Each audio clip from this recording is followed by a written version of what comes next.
ప్రకాశం జిల్లా ఒంగోలులో కారు బీభత్సం సృష్టించింది. చెత్త సేకరణ వాహనంతో పాటు బైక్ను కారు ఢీకొట్టింది. ఈ ప్రమాదంలో ఏఆర్ కానిస్టేబుల్ మర్యాదాస్ అక్కడికక్కడే ప్రాణాలు కోల్పోయాడు.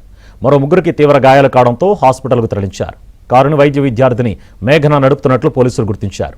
ప్రమాద ఘటనపై కేసు నమోదు చేసి దర్యాప్తు చేపట్టామని ఒంగోలు డీఎస్పీ రాయపాటి శ్రీనివాసరావు అన్నారు.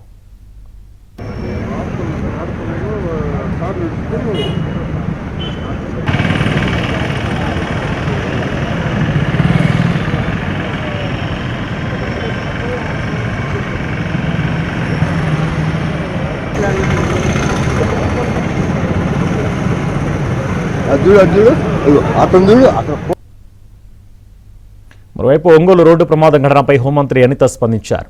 ఏఆర్ కానిస్టేబుల్ మర్యాదాస్ మృతి చెందడం బాధాకరమన్నారు. ఈ ప్రమాదంలో గాయపడిన వారికి మెరుగైన వైద్య చికిత్స అందించాలని అధికారులకు ఆదేశించారు.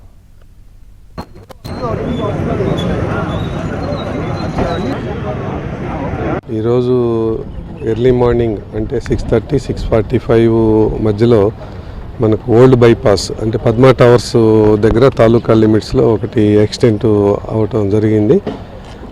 టాటా నెక్సాన్ కారు ఒకటి అది వెళ్ళి ముందెళ్తున్నటువంటి రైట్ సైడ్ ముందెళ్తున్నటువంటి ఒక మున్సిపల్ ట్రక్ గార్బేజ్ తీసుకెళ్లేటటువంటి ట్రక్ను డాష్ ఇవ్వటం, అది ఓవర్ టర్న్ అయ్యి దాంట్లో ఉన్నటువంటి డ్రైవర్కి ఇంజ్యూర్డ్ అయ్యారు. అదేవిధంగా మళ్ళీ ఇదే కారు మళ్ళా డ్యూటీ నిమిత్తం వెళ్తున్నటువంటి ఏఆర్ కానిస్టేబుల్ సైకిల్ మీద వెళ్తున్నటువంటి ఒక ఏఆర్ కానిస్టేబుల్ కూడాను డాష్ ఇవ్వటం జరిగింది. ఏఆర్ కానిస్టేబుల్ అయితే ది స్పాట్ అక్కడే మరణించడం జరిగింది. అట్లానే అది ట్రక్ డాష్ ఇచ్చిందా లేదంటే కారు డాష్ ఇచ్చిందా తెలియదు. ఇది మున్సిపల్ ఎక్స్ వర్కర్ ఒక అతను వాలంటీర్ తీసుకున్న అతను, ఇంకొక అతను మోటార్ సైకిల్ మీద వెళ్తూ ఉంటే చర్చికి అతను కూడాను ఇంజ్యూర్డ్ కావటం జరిగింది.